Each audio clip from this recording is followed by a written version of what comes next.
They demanded I kneel beneath their crystal chandelier and beg forgiveness for being a controlling mother.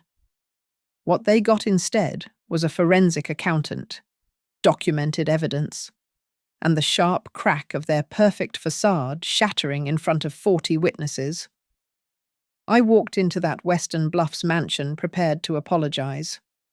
I walked out having torched their house of cards with nothing but receipts and screenshots. When the projector flickered on at 8:30 that evening, jaws dropped. By the time it went dark, my son's signature on a predatory contract had been withdrawn, and his wife's tears weren't about remorse, they were about getting caught. My name is Eleanor Hayes, and at 58, I thought I'd seen enough of life's cruelties to recognize manipulation when it sat across from me at a dinner table. But that Saturday evening, in my son's Western Bluffs mansion, watching Sloane's manicured fingers drum against her $8,000 diamond tennis bracelet, I realized I'd been blind to the most elegant con I'd ever witnessed. The dining room gleamed like a jewelry store display, crystal decanters catching light from the chandelier. Silverware so polished I could check my lipstick in a soup spoon. Sloane had orchestrated every detail, from the imported orchid centerpiece to the way she'd positioned herself at the head of the table, a spot that used to be mine during family dinners. The smell of her Tom Ford perfume competed with the lamb reduction, both equally suffocating.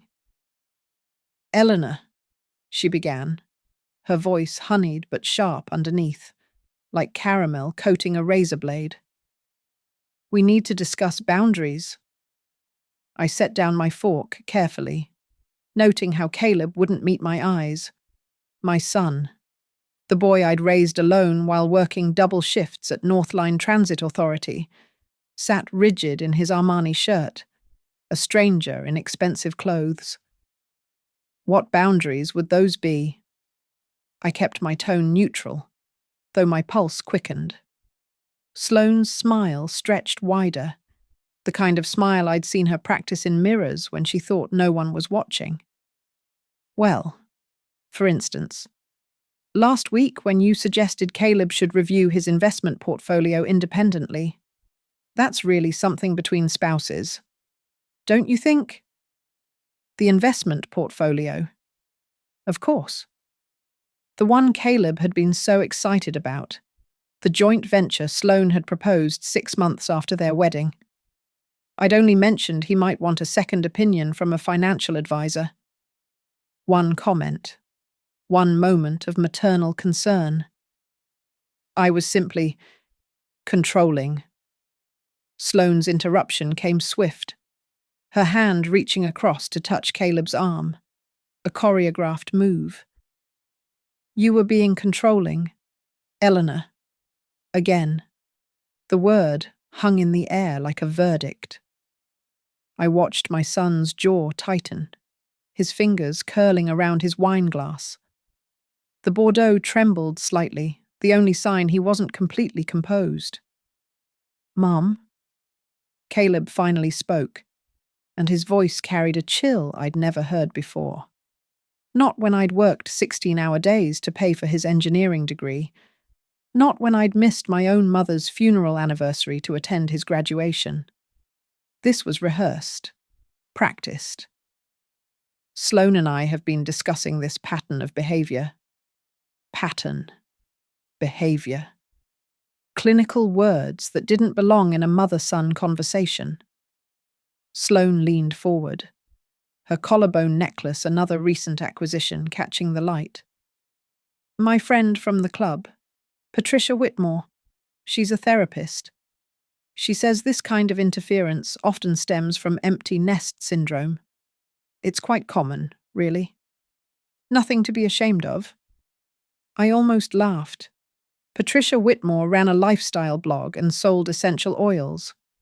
But I held my tongue, watching this performance unfold with the detached fascination of someone watching a car accident in slow motion.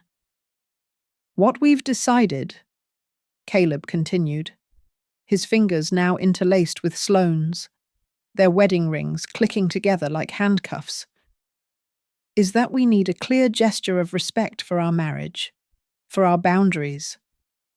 The lamb on my plate had gone cold, congealing in its own sauce. I could hear the grandfather clock in the hallway, each tick marking another second of this surreal moment. "Next Saturday," Sloane announced, her voice triumphant now, no longer pretending sweetness. "We're having a dinner party. The Whitmores, the Ashfords, James and Beth from the country club, a few others, about 40 people. 40 people. The number felt deliberate, calculated for maximum impact. Caleb cleared his throat. "We'd like you to attend, Mom. And during the dinner, we'd like you to apologize, publicly, for overstepping." The words hit like ice water. "Apologize on your knees," Sloane added, almost casually, as if discussing the weather. "It's symbolic, you understand. A gesture of genuine contrition. Patricia says symbolic acts can be very healing for family dynamics." The room seemed to tilt. Through the French doors, I could see the lights of Briar Hollow twinkling below, oblivious to this small domestic coup happening in the heights of Western Bluffs. "And if I refuse?" Caleb's face hardened into something I didn't recognize. "Then I think it's best if we take a break from our relationship. Permanently." Permanently. My son, delivering ultimatums with the emotional range of a quarterly report.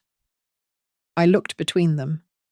Sloane's barely concealed satisfaction, Caleb's manufactured resolve.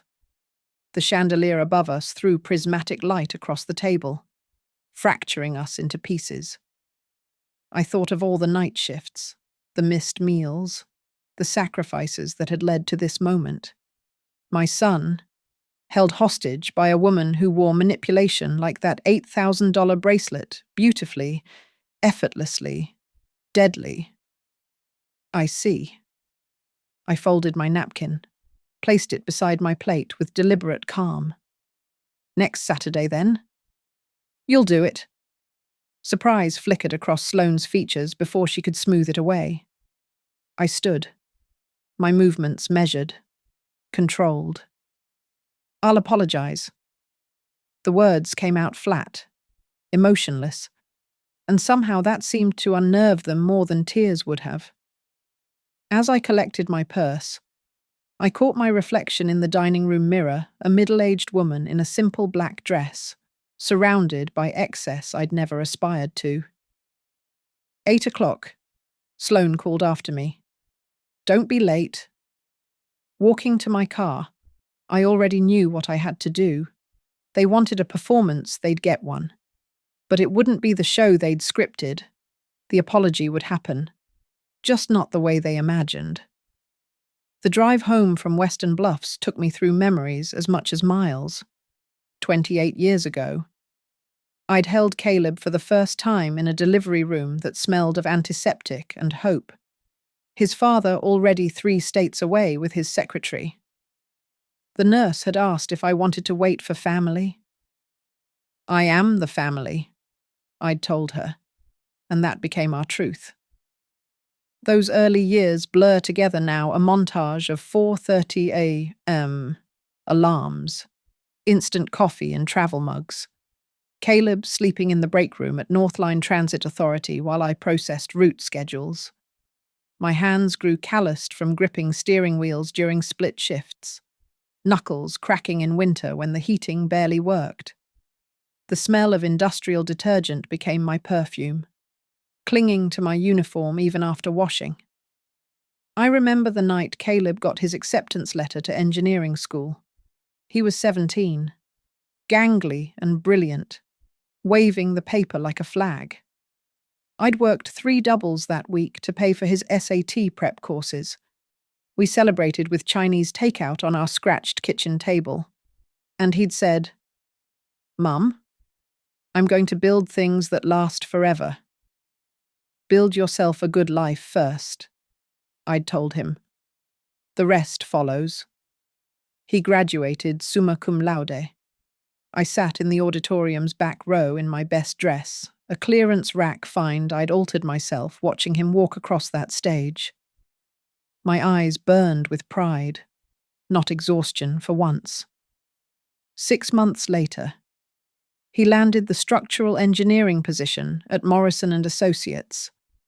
Good salary, better benefits, a future solid as the buildings he'd design. Then came Sloane. She appeared at a charity gala Caleb attended for work, one of those Western Bluffs events where appetizers cost more than my weekly groceries. Old money family, the Whitakers. Though I'd later learn their fortune had been hemorrhaging for years. Sloane moved through Caleb's life like water, finding cracks in concrete, subtle and persistent. The changes came gradually. First, his weekend visits became monthly, then quarterly. Sloane thinks we should establish better boundaries, he'd say, the words foreign in his mouth. His wardrobe transformed goodbye Target. Hello Nordstrom. New phrases crept into his vocabulary: wealth mindset, social capital, networking opportunities. At their wedding, I'd sat at table 8, despite tradition placing the mother of the groom at table 1. Sloane's cousins from Martha's Vineyard, Caleb had explained, not meeting my eyes. I smiled through it, even when Sloane's mother, dripping in pearls, asked what trade I worked in. Public transportation? I'd answered. Her expression suggested I'd said waste management. 6 months after the wedding, the real isolation began. Sloane would schedule couples activities during our planned lunches. She'd develop sudden migraines when I invited them for dinner. My photos disappeared from their living room, replaced by Whitaker family portraits in silver frames. The investment portfolio issue was just the latest battlefield. Last month, I'd run into Caleb at a coffee shop, pure coincidence, and he'd seemed troubled, distracted. When I asked if everything was all right, he'd mentioned the joint investment venture Sloane had proposed. Something about maximizing their financial potential. The way he'd described it set off alarms: too much control in Sloane's hands, too many clauses he didn't fully understand. Maybe get a second opinion, I'd suggested gently. An independent financial advisor. That single sentence had triggered tonight's ultimatum. But there was something else. Something that made my skin prickle with unease beyond typical daughter-in-law tensions. 3 weeks ago, downtown Briar Hollow, I'd stopped for a prescription at Walgreens. Through the window, I'd spotted Sloane at a cafe across the street. She wasn't alone. A man, maybe 35, immaculate suit, leather portfolio between them on the table. The interaction seemed professional until I saw her slide an envelope across to him, thick, substantial. He'd counted something inside without revealing the contents, then handed her a folder in return. Their body language screamed secrecy. Sloane kept checking her phone, glancing around. When a patrol car drove by, she'd visibly tensed. The man had leaned forward, speaking intently while pointing at specific pages in the folder. Legal documents, financial papers I couldn't tell from my distance.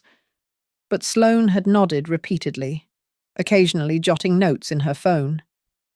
They'd parted with a handshake that lasted too long for business, too formal for friendship. Sloane had immediately made a call, walking quickly toward the parking garage. The man had waited exactly 5 minutes before leaving in the opposite direction. I'd told myself it was nothing. Maybe estate planning. Maybe investment advisors met in cafes all the time. But combined with Caleb's sudden joint venture, his reluctance to discuss specifics, And Sloane's increasing control over their finances, the picture forming, made my stomach clench. My boy, my brilliant boy, who'd once built bridges out of popsicle sticks on our kitchen floor, was being systematically isolated, financially entangled, and emotionally manipulated. The engineering precision he applied to structures was being used against him. Every support beam of our relationship carefully removed until Sloane remained his only foundation. Standing in my small apartment that night, surrounded by photos Sloane had efficiently erased from their life, I made a decision. They wanted me to kneel, fine. But while I was down there, I'd be pulling the rug out from under them. I picked up my phone and scrolled through my contacts. Margot Ellison answered on the second ring. Eleanor? It's past 10 o'clock. Everything okay? Margot, I said, my voice steady as steel. I need a favor, a big one.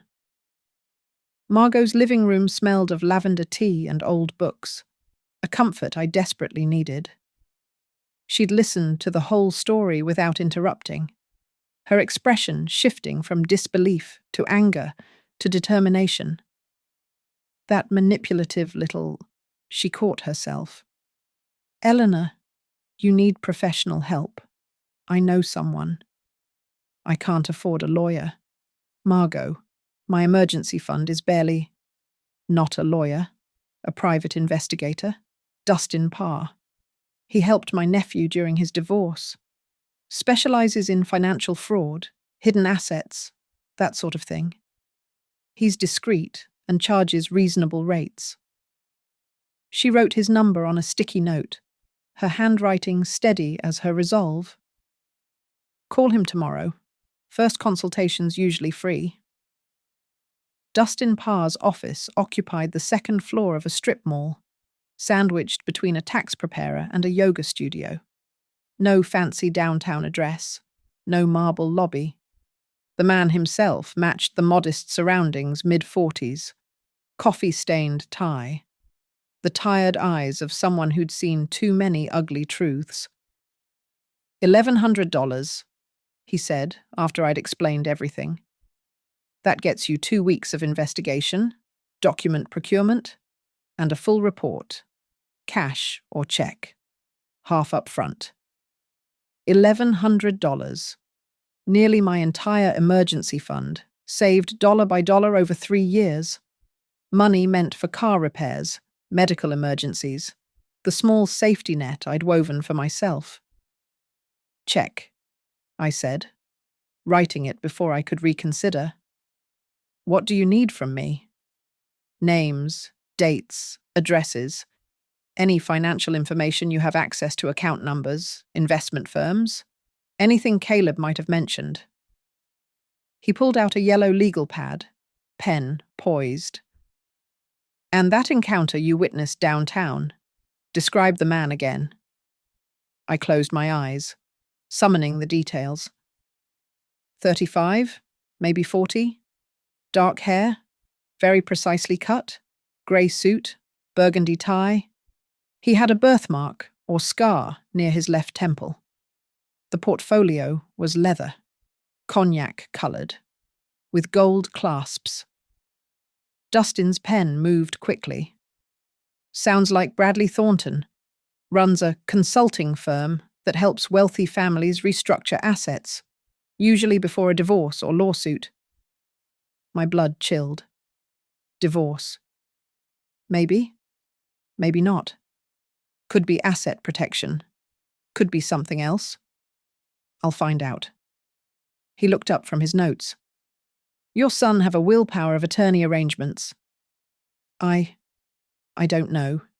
He used to tell me everything, but lately, Sloane's got him isolated. Classic pattern. Dustin had seen this before. Clearly. I'll need 2 weeks. Don't contact Caleb unnecessarily. Don't snoop around their house. Don't give Sloane any reason to suspect you're investigating. Can you do that? 2 weeks of silence? 2 weeks of pretending my son hadn't threatened to discard me like yesterday's newspaper. Yes, those 14 days crawled by like a funeral procession. I worked my shifts at Northline, processed schedules, handled complaints, smiled at co-workers who asked about Caleb. He's doing wonderful. I'd lie. The words ash in my mouth. Evenings. I'd sit with photo albums, tracing his growth from gap-toothed kindergartner to the stranger in Armani who'd demanded I kneel. 5 times I nearly called him. 5 times I set the phone down. Dustin called on a Tuesday at 6:15 p. "Can you come to my office? Bring a flash drive." His desk was now covered in papers, printouts, photographs, my son's life dissected and laid bare. Dustin didn't waste time on pleasantries. First, the investment contract. He slid a document across the desk, yellow highlighter marking crucial passages. It's labeled joint venture, but read clause 7b. The legal language swam before me until key phrases emerged: transfer of ownership, dissolution event, sole discretion of secondary party, English, please. If they divorce, everything in this investment account becomes Sloane's, not split hers entirely. Your son probably thought he was signing a standard joint investment agreement. The language is deliberately obscured, but it's legally binding. My hands trembled as I set the paper down. How much? Currently about 300,000. But here's the kicker. He produced bank statements. Regular transfers from Caleb's personal account to the joint account. Automatic. Recurring. He's funding his own financial execution. Can we prove she knew that this was deliberate? Dustin smiled grimly, pulling out another folder. Bradley Thornton. The man you saw, he's helped the Whitaker family before. Specifically, helped Sloane's brother hide assets during his divorce 3 years ago. Same pattern, gradual transfers. Obscured ownership. Wife got nothing. The Whitakers, aren't they wealthy? Were wealthy, they're leveraged to the hilt. Country club memberships on payment plans, leased luxury cars. The house is double mortgaged. They're one missed payment from collapse. He showed me credit reports, loan documents. Sloane needs Caleb's money. Desperately. The final folder made me nauseated. Purchase agreement for a property at 1200 Oak Hollow Drive. $1.1 million. Sloane's already filed preliminary paperwork, listing Caleb as co-buyer. She'll need his signature for the mortgage. But look. He pointed to a section. Down payment source listed as Whitaker Family Trust. That trust has exactly $800 in it. She's planning to claim a false down payment, get Caleb to sign for the entire mortgage. Then he pulled out one more document. Quitclaim deed, already prepared, would transfer his ownership to her. After the divorce. Exactly. He'd have the mortgage debt. She'd have the house and the investment portfolio. Clean sweep. I stared at the evidence of my son's planned financial destruction. The email. Several. Dustin opened his laptop. Sloane to Thornton, discussing timeline for asset consolidation. Another about managing family interference. That's you? And this gem. He turned the screen toward me, from Sloane to her mother. The mother issue will be handled. Once we cut that cord completely, C will be entirely dependent on us. Signatures by spring, freedom by summer. Freedom. My son was a prison she planned to escape, after robbing him blind. There's one more thing, Dustin said quietly. Text messages between Sloane and someone saved as M. Romantic in nature. Recent. She's already got her next target lined up. I sat back, overwhelmed. $1,100 had bought me the truth, but truth without action was worthless. What do I do if I show this to Caleb privately? She'll spin it. Say I fabricated it out of jealousy. Dustin leaned forward. You said there's a dinner party, 40 witnesses. This Saturday, where I'm supposed to publicly humiliate myself. Perfect. His smile was sharp as a blade. Here's what we're going to do. The mortgage is the smoking gun, Dustin explained, pulling up more documents on his laptop. She filed the application 3 days ago. Closing is scheduled for next Friday, 1 week after your humiliation dinner. She needs Caleb's signature by Thursday. The timeline clicked into place with sickening precision. She's going to use the dinner as leverage, make him sign to prove he's truly separated from my influence. Exactly. Look at this. He showed me an email from Sloan to the mortgage broker. She's already assured them the down payment verification is coming from the family trust. That's bank fraud if she submits false documents. But she hasn't submitted them yet. Can't without Caleb's signature. Here's where it gets interesting. Dustin pulled out a new folder. I had a colleague run a deeper check on the Oak Hollow property. The seller is motivated facing foreclosure.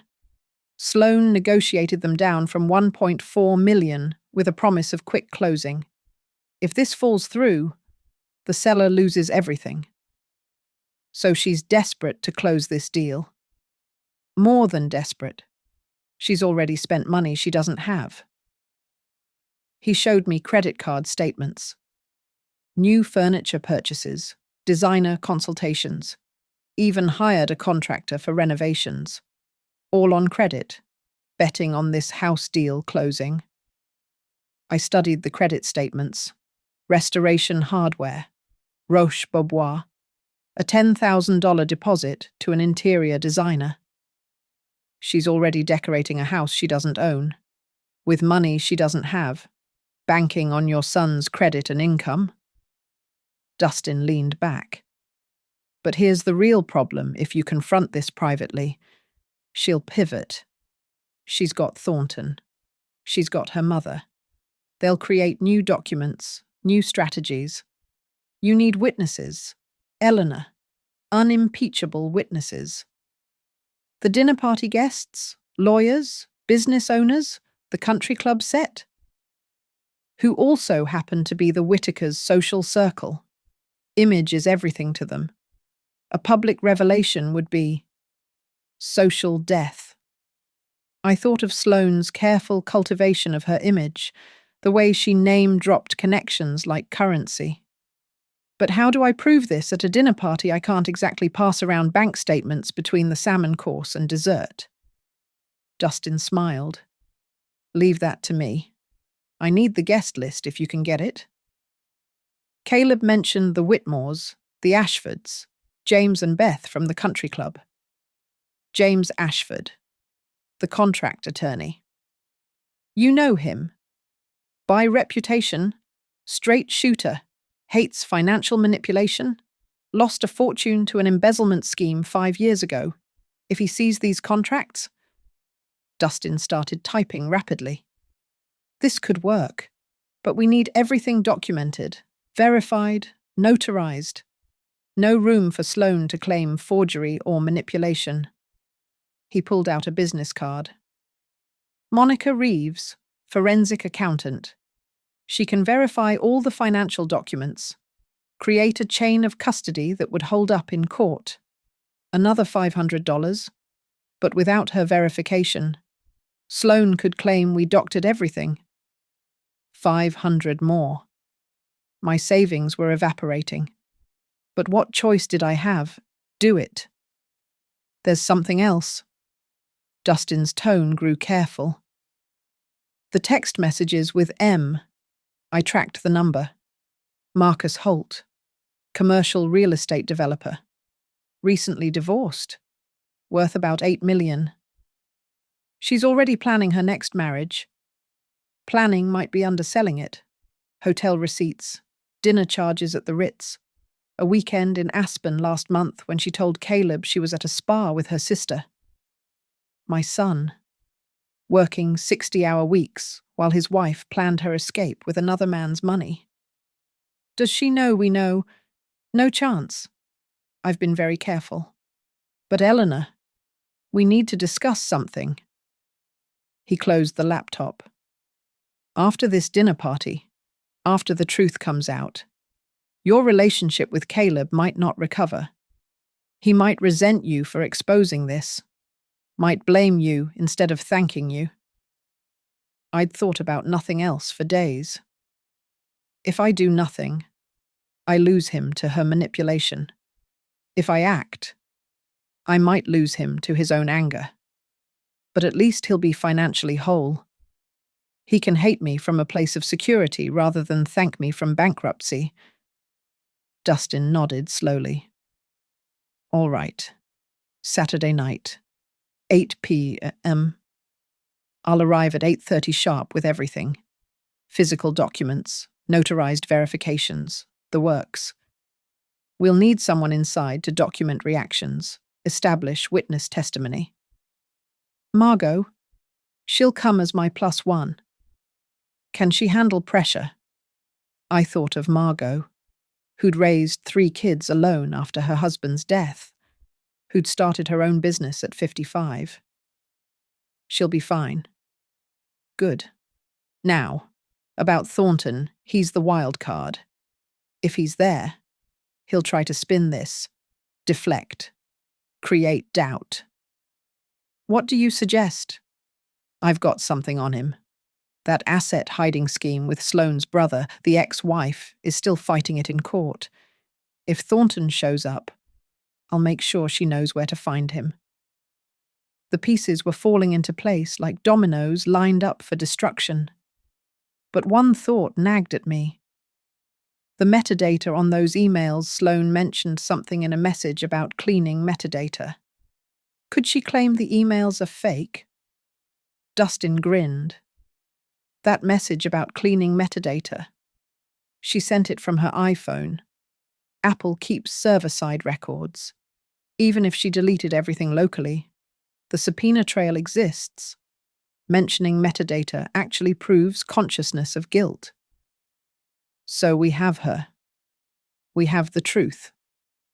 What happens with that truth depends on Saturday night. He started packing documents into a locked briefcase. Eleanor, are you absolutely sure about this? Once we start, there's no stopping.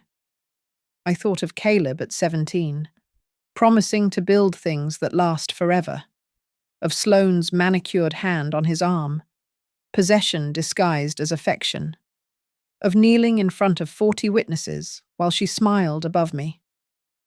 I'm sure. Dustin handed me a timeline, every detail mapped out. Memorize this, then destroy it. Saturday night? Follow the script exactly. No deviations, no matter what happens? I took the paper. Its weight heavier than any double shift I'd ever worked. In 4 days. I'd either save my son or lose him entirely. But I'd face that moment standing on my feet, not on my knees. Saturday arrived with unseasonable warmth, the kind of October day that felt like nature's last gift before winter. I stood before my bedroom mirror at 4 p.m, holding up dresses like armor for battle. The black one seemed too funeral, the navy too corporate. I settled on charcoal grey neutral, forgettable, the kind of dress that would make me invisible until the moment I needed to be seen. My hands were steady as I pulled my hair back into a low bun. No jewelry except small pearl earrings, fake. But Sloane wouldn't know that. I practiced my expression in the mirror, calm, resigned, beaten. The woman staring back looked older than 58, tired in ways sleep couldn't fix. You're not asking for forgiveness, I told my reflection. You're granting it to yourself. The script lay on my dresser. Dustin's precise timeline memorized and internalized. 8 p.m. Arrival. 8:15. Mingle with guests. 8:25. Sloane would call for attention. 8:30. Dustin arrives. Everything hinged on precision, on Sloane's need for theatrical control working against her. My phone buzzed. Margot, outfit selected, recording device tested. Are we really doing this? We're really doing this. I'd transferred the documents to a lockbox that morning. Each page copied 3 times. Notarized versions sealed in a separate envelope. Monica Reeves had worked through the night, creating an authentication trail that would satisfy even the most skeptical attorney. $500 well spent for her signature and seal on every financial document. At 6 p.m, I sat at my kitchen table with a cup of tea, running through potential scenarios. What if Sloane changed the schedule? What if Caleb refused to listen? What if Thornton was there with counter-documents? Each variable had a contingency, courtesy of Dustin's thorough planning. The hardest part was the performance I'd need to give initially the broken mother, arriving to prostrate herself before her son's wife. I'd need to sell defeat convincingly enough that Sloane would relax, lower her guard, savor her victory before the reversal. I practiced my opening lines. I've come to apologize, as requested. Neutral, defeated, but not sarcastic. The tone mattered as much as the words. At 7 p.m, I loaded the backup documents into my car's trunk insurance in case something happened to Dustin's copies. The drive to Western Bluffs would take 25 minutes, giving me a 5-minute buffer. I'd learned from years of shift work that arriving exactly on time looked planned, arriving slightly late looked harried, overwhelmed, exactly what Sloane would expect from the chastised mother-in-law. 7:30 p.m. I stood in my living room, conducting a final check. Phone charged. Margot's number on speed dial. Copy of the mortgage fraud evidence in my purse. Just the first page. Enough to reference if needed. The grey dress fell perfectly. Not too formal. Not too casual, the outfit of someone who'd tried, but not too hard. I looked around my apartment, at the life I'd built alone. Photographs covered every surface, Caleb at science fairs, graduations, his first day at Morrison and Associates. If tonight went wrong, these might be all I had left of my son. But if I did nothing, I'd have already lost him, just more slowly, watching him drown in financial quicksand while Sloane held his head under. 7:35 p.m. Time to leave. The drive felt both endless and too quick. Each traffic light gave me time to second guess, to imagine turning around, calling Dustin to abort. But then I'd picture Caleb signing that mortgage, chaining himself to debt, while Sloane texted Marcus Holt about their next Aspen trip. At 7:58 p.m, I pulled into the circular driveway of my son's home. Cars already lined the street, Mercedes, BMWs, a Bentley that probably belonged to the Ashfords. 40 witnesses to my humiliation, or 40 witnesses to the truth. The difference would be measured in minutes and courage. I sat in my car for exactly 2 minutes, watching the house. Through the tall windows, I could see figures moving, champagne flutes catching light. Sloane had probably hired caterers, wanting everything perfect for her grand production. The thought of her spending Caleb's money on the party meant to humiliate me added another layer of irony. 8:02 p.m. I walked to the front door, my low heels clicking on the limestone path. Each step felt deliberate, measured. The doorbell echoed inside, followed by footsteps. Caleb opened the door himself, not the hired help. His face was unreadable, professional, like greeting a client. "Mum, you came." "I said I would." He stepped aside, letting me enter the foyer I'd helped him choose when he'd first bought the house. Before Sloane had redecorated everything in whites and creams that showed every fingerprint, every sign of actual living. "Everyone's in the main room," he said, not meeting my eyes. "Sloane will. She'll let you know when. When to kneel. When to beg. When to perform my role in her script." "I understand," I said, keeping my voice level. Walking into that room felt like entering a courtroom. Conversations paused. Eyes tracked my movement. I recognized some faces, the Whitmores with their practiced smiles. James Ashford, already looking uncomfortable. Various country club members whose names I'd never bothered learning. Sloane stood by the fireplace in a white dress that probably cost more than my monthly salary, holding court with a small group. She saw me and smiled, the predator recognizing prey had entered the killing floor. "Eleanor!" she called out, voice carrying across the room. "So glad you could make it." Every word dripped with false warmth, performed for the audience.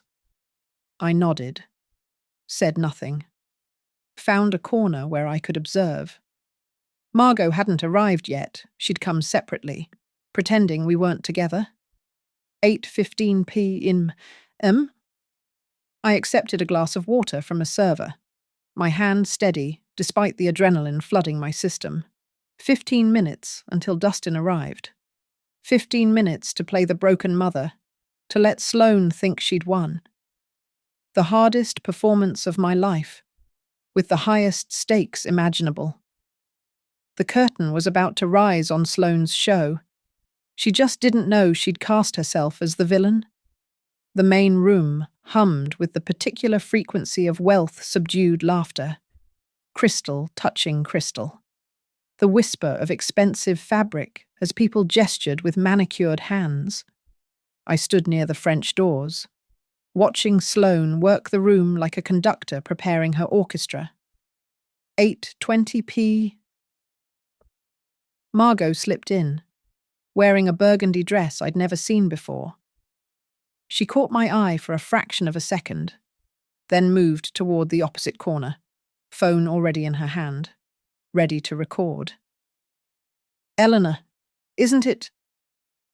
A woman in emerald silk approached Patricia Whitmore, the fake therapist with the essential oils blog. "Sloane's told me so much about you. All good, I hope." The lie came automatically. "Oh, you know." She touched my arm with false sympathy.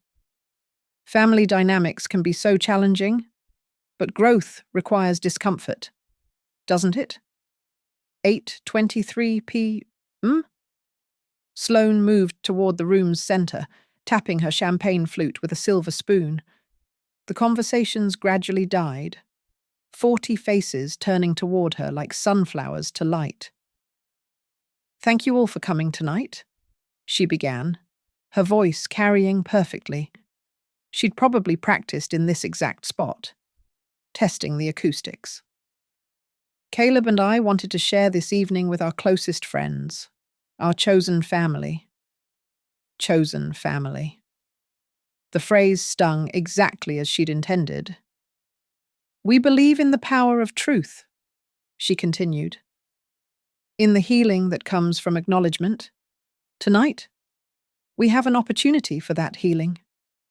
8:25 p. Right on schedule.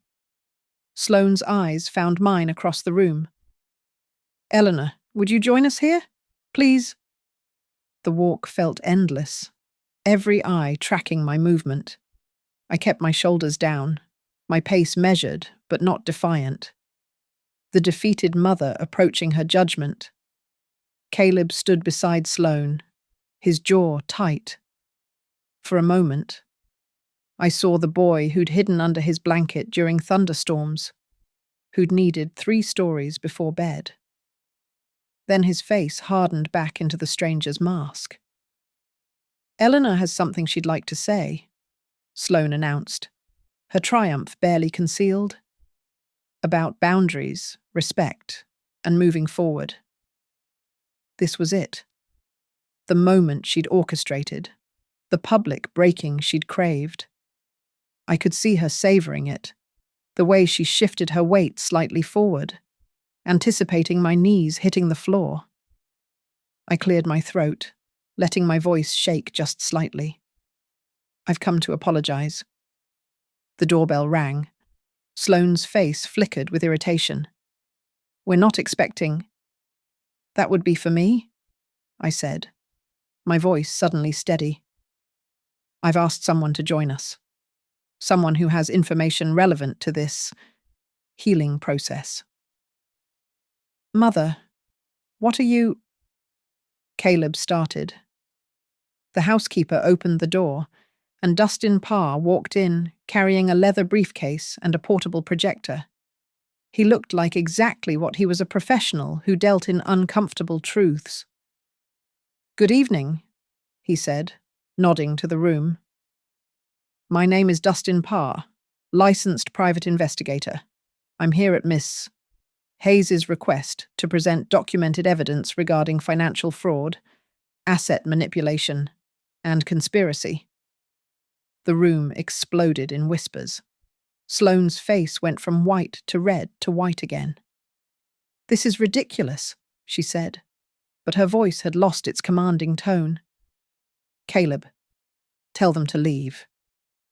But James Ashford had already stood up, his attorney instincts activated. "Financial fraud. What kind of fraud?" Dustin set up the projector with practiced efficiency.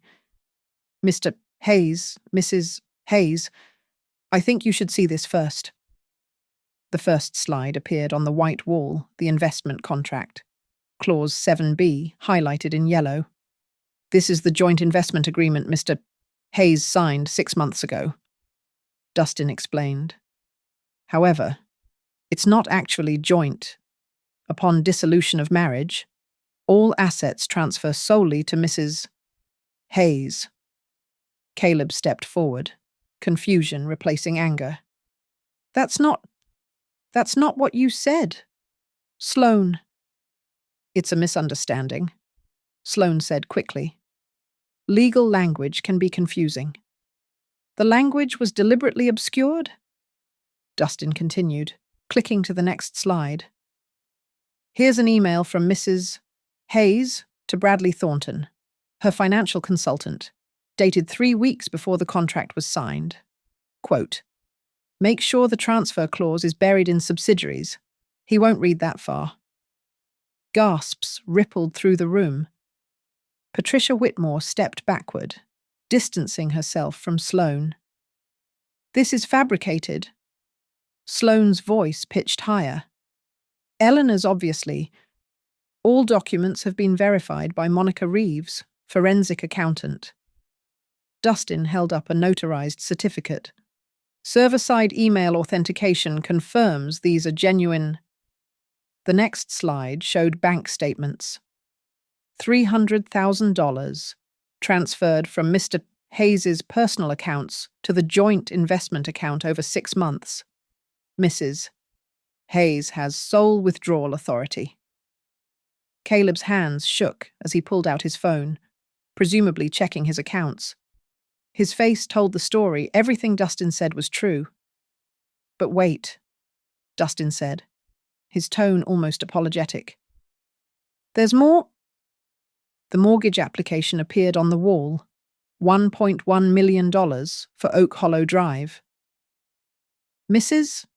Hayes filed this application 3 days ago, listing Mr. Hayes as co-borrower. The down payment source is listed as the Whitaker Family Trust." He clicked again. "The trust contains $800.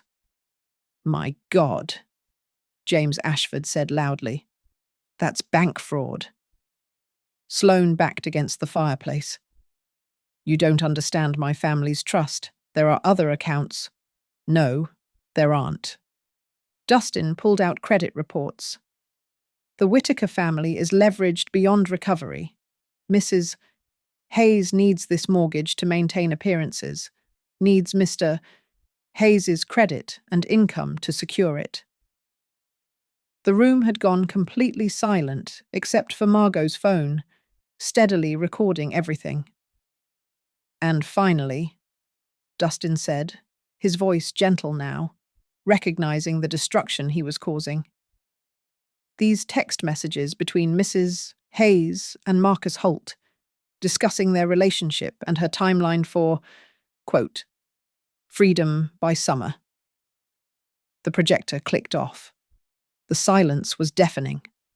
Caleb stood frozen, staring at Sloane. Is it true? For a moment, her mask held. Then it cracked, tears appearing with stunning speed. Caleb, darling, you have to understand my family. The pressure, Marcus means nothing. Is it true? She looked around the room at 40 witnesses, at phones already out, at James Ashford's disgusted expression, at Patricia Whitmore's retreat toward the door. It was supposed to be simple, she whispered. You were supposed to be simple. The confession hung in the air like a blade. The silence shattered as everyone began talking at once. James Ashford was already on his phone with someone, using terms like fraudulent inducement and breach of fiduciary duty. Patricia Whitmore had disappeared entirely, probably running from association with the scandal. The other guests formed small clusters, their whispers building to a roar. I stepped forward, my voice cutting through the chaos. There's more. The room quieted again, all eyes on me. I pulled out my phone, connected it to Dustin's projector with the cable he handed me. This is a timeline, I said, displaying the document Monica Reeves had prepared. Every transfer, every document, every communication, mapped chronologically. The timeline began with Sloane's first meeting with Bradley Thornton, 2 weeks before she'd even met Caleb at that charity gala. You targeted him, I said, looking directly at Sloane. You researched Morrison and Associates employees, found the ones with no spouse, substantial savings, and I clicked to the next slide. Minimal family connections. One mother, no siblings. Father absent. Perfect isolation potential. Sloane's tears had stopped. Her face hardened into something reptilian. September 15th, I continued. 3 days after meeting Caleb, you hired Thornton officially. October 2nd, you introduced the idea of joint finances. October 20th, first transfer initiated. Each date appeared with corresponding evidence emails, bank records, text messages. The methodical nature of it made several guests gasp. November through January, systematic isolation from his support system, scheduling conflicts with planned family dinners, sudden illnesses during holidays, moving my photos to storage, yes. Sloane. The housekeeper told me where they went. Caleb sank into a chair, his face ashen. Everything was planned. Not everything, I said softly. She didn't plan on you mentioning the investment concerns to me at that coffee shop. She didn't plan on me seeing her with Thornton downtown. And she certainly didn't plan on this. Dustin stepped forward again. Mr. Hayes, there's a matter of immediate concern. The mortgage closing is scheduled for this Thursday. Your signature would make you liable for $1.1 million in debt, while the property would ultimately belong solely to your wife through the mechanism she's established. Call the bank, James Ashford advised, still in attorney mode. Tonight?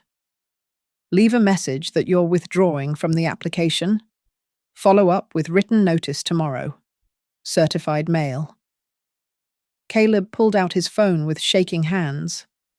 As he dialed, Sloane made one last desperate play. "You don't understand what you're doing?" she said, addressing the room. "My family. The Whitakers, we have connections. This will ruin you all."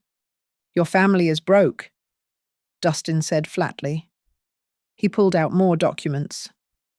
3 liens on the family property. Your brother's bankruptcy filing from last year. Your mother's defaulted business loans. Should I continue? Mrs. Whitaker chose that moment to arrive. She must have been upstairs, waiting for her daughter's triumph. She surveyed the scene documents scattered on tables, her daughter backed against the fireplace, the crowd of witnesses with their phones out. "Sloane?" she said uncertainly. "Mother, we're leaving." "No," Caleb said, finishing his call to the bank. "You're not? Not until we resolve this legally." He turned to James Ashford. "Can you represent me tonight now?" "Absolutely." James was already pulling up documents on his phone. "First, we need to freeze all joint accounts, then file for immediate legal separation to prevent any further asset transfers." "This is emotional abuse," Sloane shouted. "You're all witnessing emotional abuse. We're witnessing fraud." Someone called out one of the country club members, whose name I'd never learned. "And we'll testify to it, if needed." Dustin pulled out one final folder. "Mrs. Hayes, this is a cease and desist notice regarding any further attempts to access Mr. Hayes's accounts, credit, or property. You're also being informed that all evidence gathered tonight will be forwarded to the District Attorney's Office for potential criminal prosecution." Sloane grabbed for the papers, but her hands were shaking too badly to grip them. They scattered across the Persian rug legal notices on luxury fabric, her aesthetic control finally broken. "Mr. Hayes," Dustin addressed Caleb formally, maintaining professional distance despite the personal devastation happening. "I recommend you check all your accounts tonight. Change every password. Remove her as beneficiary on any insurance policies. Cancel any powers of attorney." "Already on it," Margot said, surprising everyone. She'd moved closer during the chaos, her phone still recording. "I've got a checklist from when my friend went through something similar. Caleb? I'll email it to you." The practical kindness of it seemed to break something in my son.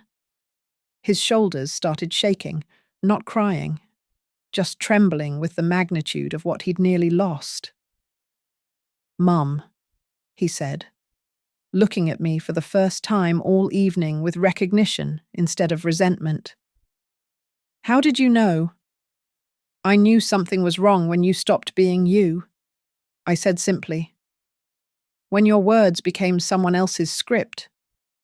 "The kneeling," he said, his voice hollow. "She said it would prove God. She actually wanted you to kneel." "It was about humiliation," I said. "Breaking the last person who might fight for you." Sloane had gone silent, perhaps finally recognizing the completeness of her exposure.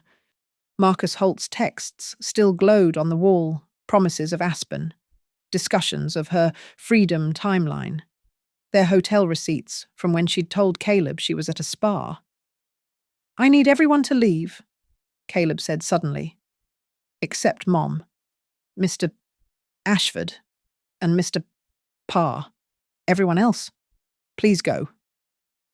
The guests filed out quickly, eager to escape but already texting furiously. By tomorrow, everyone in their social circle would know. The Whitaker name, already fragile, would shatter completely. "You too," Caleb told Sloane. "Pack a bag. You have 1 hour. Take only what you brought into this marriage." You can't just... Actually, he can, James Ashford interrupted. Given the evidence of fraud, a judge would likely grant an immediate restraining order. Would you prefer that... Sloane looked at her mother, who stood frozen by the doorway. Mother, I had no idea. Mrs. Whitaker said weakly, though the lie was obvious. She'd been copied on several emails Dustin had shown, as Sloane climbed the stairs, presumably to pack. Caleb turned to me. The stranger's mask had cracked completely, revealing my son underneath, hurt, humiliated, but still there. The apology, he said quietly. You said you came to apologize. I did. I took a breath. I'm sorry I didn't act sooner. I'm sorry I let it get this far. He stood up, crossed the room, and for the first time in months, hugged me. Not the perfunctory, Sloane-supervised embraces, but the real thing, my son holding onto his mother like the anchor I'd always tried to be. The house felt different with Sloane gone. Even the air seemed lighter, no longer weighted with her Tom Ford perfume and calculated presence. Caleb stood at the front door, holding the keys she'd dramatically thrown at his feet an hour earlier. Her exit had been less grand than she'd probably imagined, dragging a single suitcase while her mother waited in their leased Mercedes. Both of them silent as the empire of lies collapsed behind them. She took some jewelry, Caleb said quietly. Things I bought her, but also grandmother's pearl necklace. The one from your mother? I touched his shoulder. It's just a thing. Sweetheart, let her have it. James Ashford had stayed until 11 p.m., helping Caleb file emergency paperwork electronically, freezing accounts, documenting everything. He'd worked for free, he said, because watching justice happen in real time was payment enough. Before leaving, he'd handed Caleb his personal cell number. Call any time this week. We'll get this sorted properly. Dustin had packed up his projector and evidence files, leaving copies of everything for Caleb's records. The DA will probably want to talk to you. He'd told my son. Bank fraud is federal. They don't play around. Now it was just us mother and son standing in the foyer of a house that suddenly felt too big, too white, too much like a stage set for someone else's life. I can't stay here tonight, Caleb said. Everything feels contaminated. Come home with me, I offered. Your old room is exactly as you left it. He laughed, but it was hollow. With my NASA posters and that periodic table shower curtain. The shower curtain's gone, the posters remain. We drove separately to my apartment, Caleb following my taillights through the descent from Western Bluffs to the real world. I kept checking my rearview mirror, irrationally afraid he might turn around, go back to the familiar prison of his marriage. But he stayed close, pulling into the visitor spot next to my aged Honda. Inside, he stood in the living room, looking at all the photos Sloane had banished. His whole life in frames, science fair victories, first day of college, the cake I'd made for his 21st birthday when I couldn't afford a restaurant. She said these were tacky, he murmured. Said they made me look provincial. You are provincial, so am I. We're from Briar Hollow, not Western Bluffs. We work for what we have. He picked up a photo from his high school graduation, where we're both laughing at something off camera. I remember this. That woman's hat blew off right as they called my name. You snorted into the microphone. You said it was the best sound you'd ever heard. We sat on my old couch, the one with the worn spot where I'd nursed him through flu seasons and homework struggles and first heartbreaks. He leaned against me like he hadn't since middle school. "How much would I have lost?" he asked. "If you hadn't." "Everything. The house, your savings, your credit, your future. Probably about 2 million in debt when she was done. But you spent your emergency fund on the investigation. Best $1,100 I ever spent. 1,600, actually, with Monica's verification fees." He pulled out his phone, started typing. "I'm transferring it back to you. Tonight. Caleb."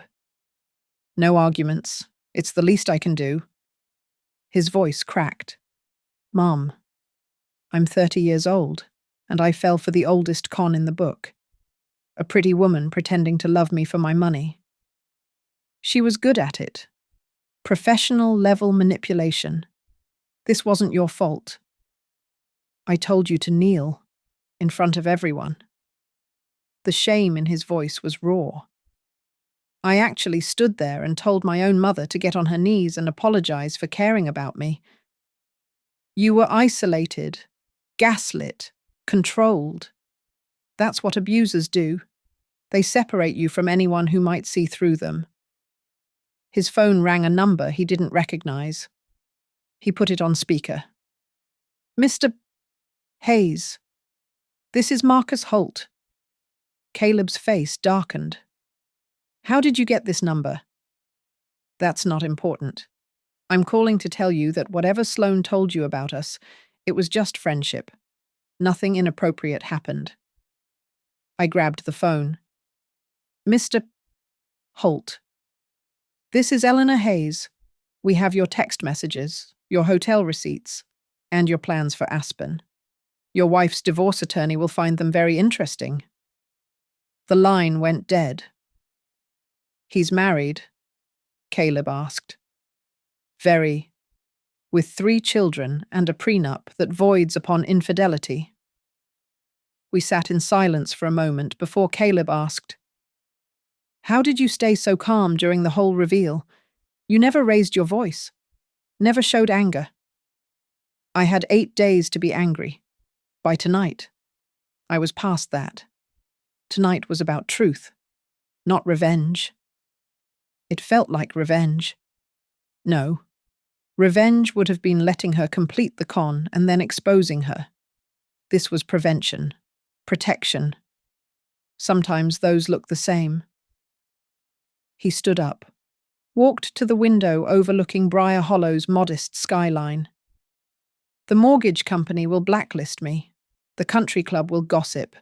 Everyone at work will know by Monday." "Good. Let them know you survived something. Let them know your mother fought for you. Let them know that love, real love, doesn't kneel on command."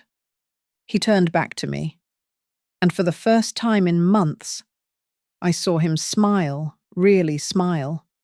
Not the practiced expression Sloane had trained him to wear. "You know what you're right. Let them know." He pulled out his phone again, opened his email. "I'm writing to Morrison and Associates HR right now, getting ahead of the story. My family was targeted by a financial predator, and we exposed her. Nothing to be ashamed of." As he typed, I went to the kitchen and made hot chocolate, the same brand I'd made when he was young, with the mini marshmallows he'd count before drinking. When I returned, he'd sent the email and was deleting Sloane from his contacts, his social media, his life. "Mum," he said, accepting the mug. "Thank you for not giving up on me, for seeing what I couldn't, for standing up when she wanted you to kneel." I touched his cheek. This boy I'd raised alone, protected fiercely, almost lost, and fought to save. "I came to that dinner to apologize," I said. "And I meant it. I'm sorry she happened to you. But I'm not sorry for what happened tonight. The truth doesn't kneel for anyone." We stood together at my small window, looking out at the city lights below, each one representing someone else's story, someone else's struggle. somewhere out there. Sloane was probably spinning new lies, hunting for new targets. But not here. Not my son. Not anymore. The war was over. We'd won by refusing to fight on her terms. And I'd never knelt better in my life by standing up straight. Thank you for listening to my story. I'd love to know where you're listening from. Drop a comment and let's connect. If this story resonated with you, please subscribe to the channel and share your thoughts below. Have you or someone you know faced a similar situation? Your experiences matter, and sharing them helps us all stay vigilant against manipulation and financial abuse.